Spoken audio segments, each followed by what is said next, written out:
Hello എല്ലാവർക്കും നമസ്കാരം. പുതിയൊരു വീഡിയോയിലേക്ക് സ്വാഗതം.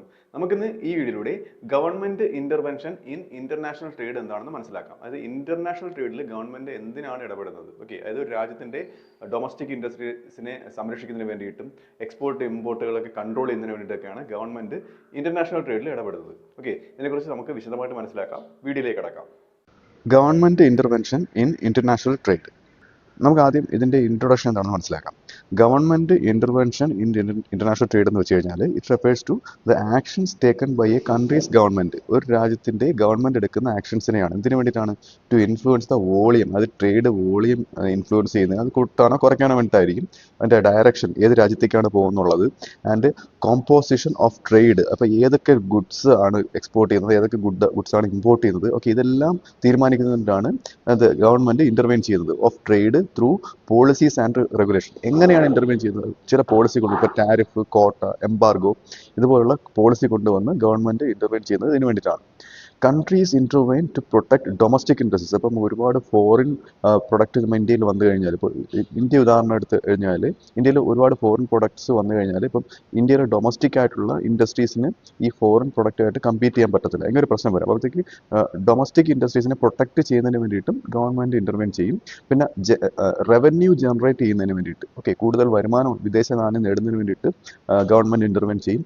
Correct balance of payment problem, എന്തെങ്കിലും ബാലൻസ് ഓഫ് പേയ്മെന്റ് പ്രോബ്ലം ഉണ്ടെന്നുണ്ടെങ്കിൽ, കൂടുതൽ ഇമ്പോർട്ട് വന്നു കഴിഞ്ഞാൽ രാജ്യത്തിന്റെ പണം അങ്ങോട്ട് പോവുകയാണ്, ഓക്കെ, അപ്പം കൂടുതൽ എക്സ്പോർട്ട് പ്രൊമോട്ട് ചെയ്ത് ഇമ്പോർട്ട് കുറയ്ക്കുന്നതിന് വേണ്ടിയിട്ടും ബാലൻസ് ഓഫ് പേയ്മെന്റ് മെയിൻറ്റെയിൻ ചെയ്യുന്നതിന് വേണ്ടിയിട്ടൊക്കെയാണ് ഒരു രാജ്യത്തിലെ ഗവൺമെന്റ് ഈ ഇന്റർനാഷണൽ ട്രേഡിൽ ഇന്റർവെൻ ചെയ്യുന്നത്. അല്ലെന്നുണ്ടെങ്കിൽ സ്ട്രാറ്റജിക് ഗോൾസ്, ഏതെങ്കിലും പർട്ടിക്കുലർ ഗോൾ അച്ചീവ് ചെയ്യുന്നതിന് വേണ്ടിയിട്ടും ഇന്റർവെൻ ചെയ്യും. ഇനി നമുക്ക് ഏതൊക്കെ രീതിയിലാണ് ഗവൺമെന്റ് ഇന്റർനാഷണൽ ട്രേഡിൽ ഇന്റർവെൻ ചെയ്യുന്ന നോക്കാം. അതായത് ഫോംസ് ഓഫ് ഗവൺമെന്റ് ഇന്റർവെൻഷൻ. അതിൽ ഒന്നാമത്തേന്ന് പറയുന്നത് ടാരിഫാണ്. ഓക്കെ, അത് ടാരിഫ് ഡ്യൂട്ടി ഇമ്പോസ് ചെയ്തുകൊണ്ട് ഗവൺമെന്റ് ഇന്റർവെൻ ചെയ്യും. ഓക്കെ, എ ടാരിഫ്, നമുക്കറിയാം, a tariff is a tax imposed on imported goods. Imported ഗുഡ്സിന് മേലെ ചുമത്തുന്ന ഒരു ടാക്സിനെയാണ് ടാരിഫ് എന്ന് പറയുന്നത്. ഓക്കെ, ഈ ടാരിഫ് തന്നെ രണ്ട് തരത്തിലുണ്ട്. ഇപ്പോൾ റവന്യൂ ടാരിഫ് ഉണ്ട്, പ്രൊട്ടക്റ്റീവ് ടാരിഫ് ഉണ്ട്. റവന്യൂ ടാരിഫ് എന്ന് പറയുന്നത് ഗവൺമെന്റിന്റെ ഇൻകം കൂട്ടുന്നതിന് വേണ്ടിയിട്ട്, ടു റേസ് ഗവൺമെന്റ് ഇൻകം, അതാണ് റവന്യൂ ടാരിഫ് എന്ന് പറയുന്നത്. പ്രൊട്ടക്റ്റീവ് ടാരിഫ് ഉണ്ട്. പ്രൊട്ടക്റ്റീവ് ടാരിഫ് എന്ന് പറയുന്നത് ടു പ്രൊട്ടക്ട് ഡൊമസ്റ്റിക് ഇൻഡസ്ട്രീസ്. ഞാൻ നേരത്തെ പറഞ്ഞ പോലെ ഡൊമസ്റ്റിക് ഇൻഡസ്ട്രീസിനെ പ്രൊട്ടക്ട് ചെയ്യുന്നതിന് വേണ്ടിയിട്ടും ഗവൺമെന്റ് ടാരിഫ് ഈടാക്കും. ഇതിനെ പ്രൊട്ടക്റ്റീവ് ടാരിഫ് എന്നാണ് പറയുന്നത്. ഇനി നമുക്കിങ്ങനെ ടാരിഫ് ഇമ്പോസ് ചെയ്യുന്നത് കൊണ്ട് ഒരു രാജ്യത്തിനുണ്ടാകുന്ന എഫക്ട്സ് നോക്കാം. അതിൽ ഒന്നാമത്തെ എഫക്റ്റ് എന്ന് പറയുന്നത് rises price of imported goods. അതായത് ഇറക്കുമതി സാധനങ്ങളുടെ വില കൂടും. അതായത് ടാക്സ് ഏർപ്പെടുത്തുമ്പോഴത്തേക്ക് ഇപ്പോൾ 100 രൂപയുള്ള ഉൽപ്പന്നത്തിന് ഒരു 50% ടാക്സ് ഏർപ്പെടുത്തിയാൽ ആ ഉൽപ്പന്നത്തിൻ്റെ വില 150 ആയിട്ട് ഉയരും. ഓക്കെ, അപ്പം ആ രാജ്യത്തുള്ള ഇറക്കുമതി ചെയ്യുന്ന രാജ്യത്തുള്ള ആൾക്കാർക്ക് മേടിക്കാൻ കോസ്റ്റ്ലി ആവും. ഇതാണ് ഇതിൻ്റെ എഫക്റ്റ് എന്ന് പറയുന്നത്. രണ്ടാമത് പറയുന്നത് പ്രൊട്ടക്ട് ഡൊമസ്റ്റിക് പ്രൊഡ്യൂസേഴ്സ്. ഞാൻ പറഞ്ഞു കഴിഞ്ഞു, ഡൊമസ്റ്റിക് പ്രൊഡ്യൂസേഴ്സിനെ പ്രൊട്ടക്ട് ചെയ്യുന്നത്. അടുത്തത് ഇമ്പോർട്ട് കുറയ്ക്കുന്നതിന് വേണ്ടിയിട്ട്, റെഡ്യൂസ് ഇമ്പോർട്ട്സ്, ഇതിനൊക്കെ വേണ്ടിയിട്ട് അതിൻ്റെ എഫക്ട്സ് ആണ്. ഓക്കെ, ഇങ്ങനെ ടാരിഫ് ഇമ്പോർട്ട് ചെയ്യുന്നുള്ള എഫക്ട്സ്. അടുത്തത് generates government revenue. Of course നമുക്ക് ഗവൺമെന്റ് റവന്യൂ വരും. അതായത് ഇറക്കുമതി ചെയ്യുന്ന ആരായാലും അവർ ഗവൺമെന്റിന് ഈ ടാരിഫ് കൊടുക്കുമ്പോഴത്തേക്ക് ഗവൺമെന്റ് റവന്യൂ കൂടുന്നുണ്ട്. അടുത്തത് causes dead weight welfare loss. അതായത് അവിടെ ഒരു ഡെഡ് വെയ്റ്റ് വെൽഫെയർ ലോസ് എന്നൊരു കാര്യമുണ്ട്. അതായത് ഈ ഡെഡ് വെയ്റ്റ് വെൽഫെയർ ലോസ് എന്ന് പറയുന്നത് മാർക്കറ്റ് ഇത് എഫിഷ്യന്റ് ഇക്വിലിബ്രിയത്തിൽ ഓപ്പറേറ്റ് ചെയ്യാത്തൊരവസ്ഥ വരും. അതായത് കറക്റ്റ് ആയിട്ടുള്ള ഒരു ഇക്വിലിബ്രിയം മാർക്കറ്റിന് ഉണ്ടാകത്തില്ല. അതായത് ഒരു രാജ്യത്തുള്ള ആൾക്കാർ ഡിമാൻഡ് ചെയ്യുന്നതിനനുസരിച്ചുള്ള ഇറക്കുമതി അവിടെ നടക്കുന്നില്ല. ഓക്കെ, കയറ്റുമതി ഇറക്കുമതി നടക്കാതെ വരുന്ന ഒരു ഡെഡ് വെയ്റ്റ് വെൽഫെയർ ലോസ് ഉണ്ടാകുന്നുണ്ട്. അപ്പോൾ ഇത് ഒരു നെഗറ്റീവ് ഇമ്പാക്റ്റ് ആണ് ഇങ്ങനെ ടാരിഫ് ഏർപ്പെടുന്നുകൊണ്ടുള്ള.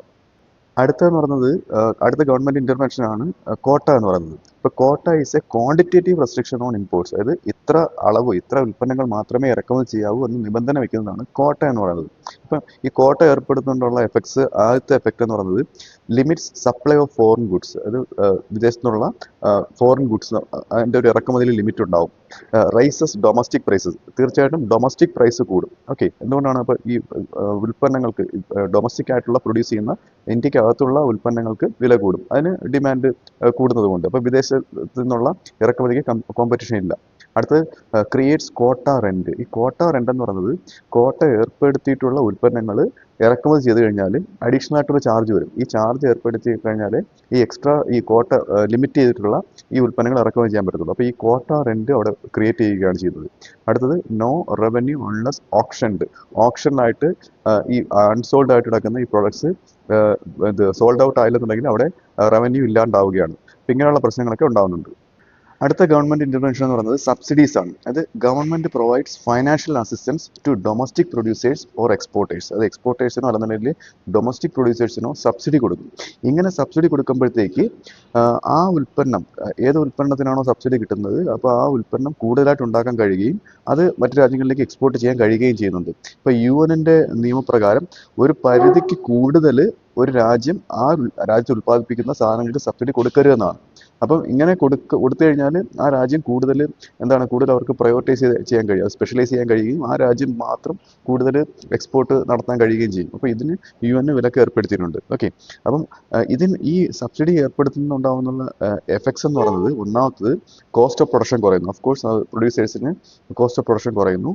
പിന്നെ എക്സ്പോർട്ട് കൂടുന്നു, ഇൻക്രീസസ് എക്സ്പോർട്സ്, ഇംപ്രൂവ്സ് കോമ്പറ്റിറ്റീവ്നെസ്, അതായത് കോമ്പറ്റിറ്റീവ്നെസ് കൂടുന്നു. മറ്റു രാജ്യങ്ങളുമായിട്ട് ഇന്ത്യക്ക് കൂടുതൽ കമ്പീറ്റ് ചെയ്യാനുള്ള ഒരു സിറ്റുവേഷൻ ഉണ്ടാകുന്നു. Can lead to trade disputes, അതാണ് ഞാൻ നേരത്തെ പറഞ്ഞത്. ട്രേഡ് ഡിസ്പ്യൂട്ട് ഉണ്ടാവും, മറ്റു രാജ്യങ്ങൾ ഇതിൽ ഇടപെടും. മറ്റു രാജ്യങ്ങൾ എന്തുകൊണ്ടാണ് ഇടപെടുന്നത്? അപ്പോൾ അവർക്കിപ്പം ഉദാഹരണത്തിന് കൂടുതൽ സബ്സിഡി കൊടുത്ത് ഇന്ത്യക്കകത്ത് തന്നെ കൂടുതൽ റൈസ് പ്രൊഡ്യൂസ് ചെയ്ത് കഴിഞ്ഞാൽ, ഇപ്പോൾ ബംഗ്ലാദേശ് പോലുള്ള റൈസ്, ശ്രീലങ്ക, ബംഗ്ലാദേശ്, ഇന്ത്യയുടെ പിന്നെ നെയ്ബറിങ് കൺട്രീസ്, അവരും റൈസൊക്കെ എക്സ്പോർട്ട് ചെയ്യുന്നുണ്ട്. അപ്പോൾ അവർക്ക് എക്സ്പോർട്ട് ചെയ്യാൻ കഴിയാതെ വരും. ഓക്കെ, അപ്പം ഇങ്ങനെയുള്ളൊരു ട്രേഡ് ഡിസ്പ്യൂട്ട് ഉണ്ടാകുന്നതിന് സബ്സിഡീസ് കാരണമാവുന്നുണ്ട്. അടുത്തെന്ന് പറയുന്നത് നോൺ ടാരിഫ് ബാരിയേഴ്സ് ആണ്. അതായത് ടാരിഫ് അല്ലാത്ത ചില ബാരിയേഴ്സ് ഉണ്ട്, NTBs എന്ന് പറയും. അപ്പോൾ ഈ NTBസിൽ വരുന്നത് ഇമ്പോർട്ട് ലൈസൻസിങ് ഉണ്ട്. അതായത് ഇമ്പോർട്ട് ചെയ്യാനുള്ള ലൈസൻസിങ് കൊടുക്കാതെ ഇരിക്കുക. അപ്പോഴത്തേക്ക് ഇമ്പോർട്ട് തന്നെ വിലക്ക് ഏർപ്പെടുത്താം.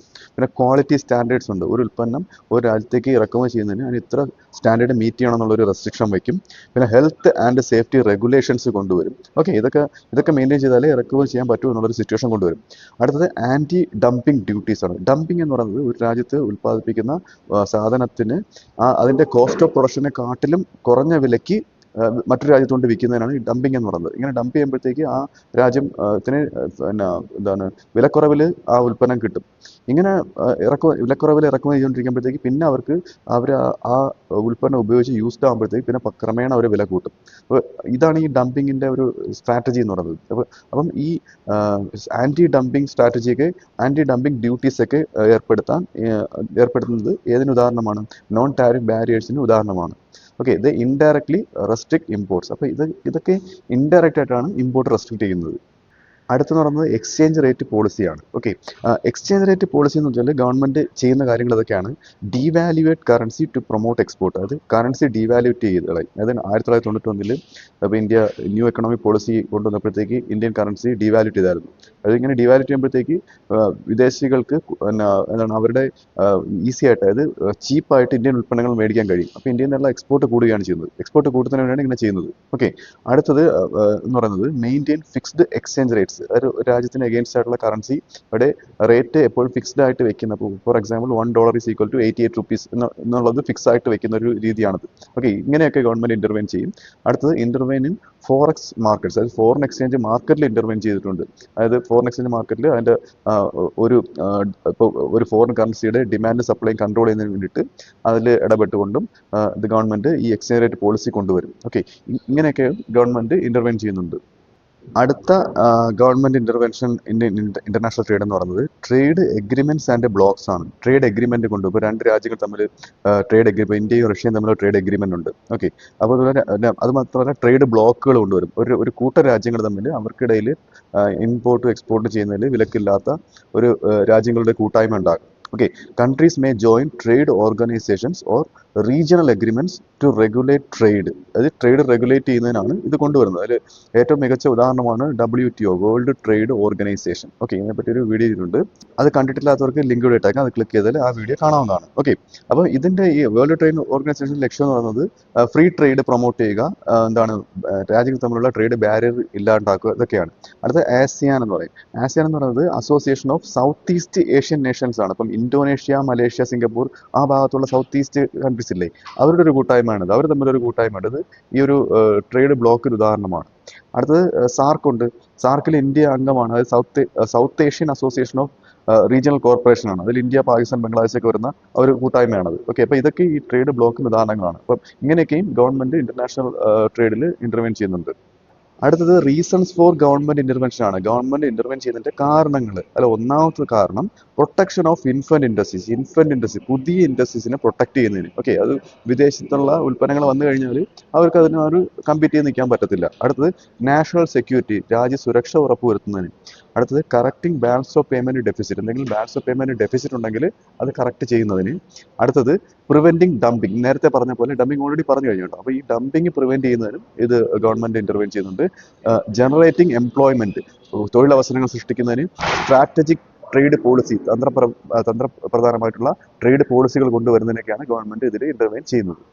ഇനി നമുക്ക് ഇങ്ങനെ ഇന്റർവെൻ ചെയ്യുന്നതിനുള്ള എക്കണോമിക് എഫക്ട്സ് നോക്കാം. ഓക്കെ, അതിൽ ഒന്ന് പോസിറ്റീവ് എഫക്റ്റ് ഉണ്ട്. അതായത് പ്രൊട്ടക്ട്സ് ഡൊമസ്റ്റിക് എംപ്ലോയ്മെന്റ്, ഡൊമസ്റ്റിക് ആയിട്ടുള്ള എംപ്ലോയ്മെന്റ് സംരക്ഷിക്കപ്പെടും. ഓക്കെ, എൻകറേജസ് ഇൻഡസ്ട്രിയലൈസേഷൻ, വ്യാവസായികവൽക്കരണം പ്രോത്സാഹിപ്പിക്കും.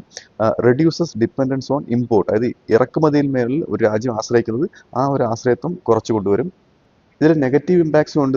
ആദ്യത്തെ പറയുന്നത് ഹയർ കൺസ്യൂമർ പ്രൈസസ് ആണ്, സാധനങ്ങൾക്ക് വില കൂടും. ഒന്നാമത്തെ ഇമ്പാക്ട് ആണ്, നെഗറ്റീവ് ഇമ്പാക്ട് ആണ്.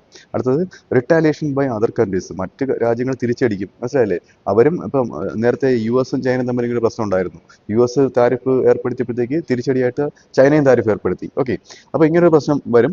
പിന്നെ inefficiency and resource miss allocation, അതായത് റിസോഴ്സിന്റെ മിസ് അലോക്കേഷൻ ഉണ്ട്, കറക്റ്റായിട്ട് റിസോഴ്സ് അലോക്കേറ്റ് ചെയ്യാൻ പറ്റാതെ വരും. ഇപ്പോൾ ഒരു രാജ്യം ഒരു ഉൽപ്പന്നത്തിലാണ് അവർ സ്പെഷ്യലൈസ് ചെയ്തിരിക്കുന്നതിന് അവർക്ക് എക്സ്പോർട്ട് ചെയ്യാൻ പറ്റാതെ വരും. അപ്പം ആ റിസോഴ്സ് മിസ്അലോക്കേറ്റ് ആയിട്ട് പോകും. അടുത്ത വെൽഫെയർ ലോസ് ഉണ്ടാവും, രാജ്യങ്ങൾ തമ്മിലുള്ള ഒരു ക്ഷേമമുണ്ട്, അത് ഉറപ്പ് വരുന്നില്ല. അപ്പോൾ ഇതൊക്കെ നെഗറ്റീവ് ഇമ്പാക്ട്സ് ആണ്. ഇതിന്റെ കൺക്ലൂഷൻ ആയിട്ട് നോക്കിക്കഴിഞ്ഞാൽ government intervention in international trade includes, അതിൽ ഏതാണ് ഗവൺമെന്റ് ഇന്റർവെൻഷൻ ഇൻ ഇന്റർനാഷണൽ ട്രേഡിൽ ഉൾപ്പെടുന്നത്? ടാരിഫ്, ക്വാട്ട, സബ്സിഡി ആൻഡ് നേരത്തെ പറഞ്ഞ പോലുള്ള റെഗുലേറ്ററി മെഷേഴ്സ്. എന്തിനാണ് ഇത് ചെയ്യുന്നത്? എയിംഡ് അറ്റ് പ്രൊട്ടക്ടിങ് ഡൊമസ്റ്റിക് ഇൻഡസ്ട്രീസിനെ സംരക്ഷിക്കുന്നതിന് വേണ്ടിയിട്ടും and correcting trade imbalances correct ചെയ്യുന്നതിന് വേണ്ടിയിട്ടും. ദോ such interventions may reduce overall economic welfare കുറയാൻ ഇടയായാലും ഗവൺമെന്റ് ഇങ്ങനെ ഇന്റർവെൻ ചെയ്യുന്ന ആ ഒരു രീതികളാണ് ഏതിൽ വരുന്നത്? ഗവൺമെന്റ് ഇന്റർവെൻഷൻ ഇൻ ഇന്റർനാഷണൽ ട്രേഡിൽ വരുന്നത്. അപ്പോൾ ഈ വീഡിയോ നിങ്ങൾക്ക് മനസ്സിലായെന്ന് വിശ്വസിക്കുന്നു. അടുത്ത വീഡിയോയുടെ മറ്റൊരു വിഷയമായി വീണ്ടും കാണാം.